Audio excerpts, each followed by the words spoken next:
Hello everyone, welcome to K studio. ఈరోజు ఈ వీడియోలో స్పానిష్ లాంగ్వేజ్ నేర్చుకోవడానికి ఉపయోగపడే 7 ట్రిక్స్ని మీకు నేను ఎక్స్ప్లెయిన్ చేయబోతున్నాను. Number 1, read louder. మీరు స్పానిష్ చదివేటప్పుడు గట్టిగా చదవడం అలవాటు చేసుకోండి. దానివల్ల మీకు టంగ్ ట్విస్ట్ అవ్వడమే కాదు, మీ ప్రొనౌన్సియేషన్ కూడా ఇంప్రూవ్ అవుతుంది. Number 2, right everyday. రాయడం వల్ల మనకి వొకాబులరీ గుర్తుంటుంది, అలాగే ఎక్కడెక్కడ యాక్సెంట్స్ ఇవ్వాలో కూడా అలవాటు అవుతుంది. Number 3, change your contact names.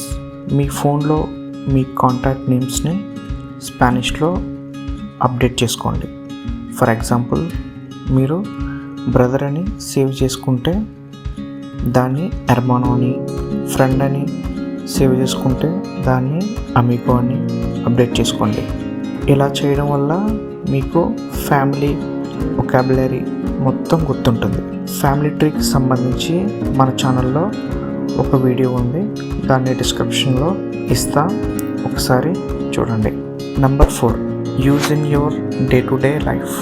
మీరు నేర్చుకున్న వొకాబులరీని మీతో పాటు స్పానిష్ నేర్చుకునే మీ ఫ్రెండ్స్తో స్పానిష్లో కన్వర్సేషన్ చేయడానికి ట్రై చేయండి.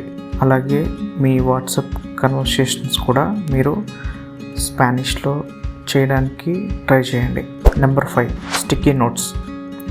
మనం రెగ్యులర్గా యూజ్ చేసే వాటి మీద స్టిక్కీ నోట్స్తో వాటి మీనింగ్ అండ్ జెండర్ని రాసి వాటికి స్టిక్ చేయండి.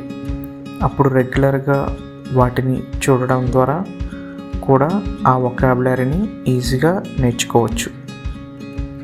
Number 6, make a note of new vocabulary. మీరు ఏదైనా ఒక కొత్త ప్లేస్కి వెళ్ళినప్పుడు అక్కడ మీకు కనిపించే వాటి మీనింగ్స్ని డిక్షనరీ హెల్ప్తో తెలుసుకుని వాటిని మీ నోట్స్లో యాడ్ చేసుకుని వాటిని రెగ్యులర్గా ప్రాక్టీస్ చేయండి. Number 7, interact with native speakers through social media.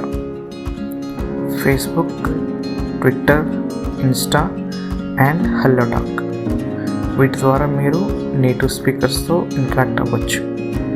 వారితో కన్వర్సేషన్ స్టార్ట్ చేయండి. ఇది మీ లాంగ్వేజ్ ఫ్లూయెన్సీకి చాలా బాగా ఉపయోగపడుతుంది. నెక్స్ట్ వీడియోలో హలో టాక్ ద్వారా మనం నేటివ్ స్పీకర్స్తో ఎలా పరిచయాలు పెంచుకోవాలో తెలుసుకుందాం. Thank you for watching.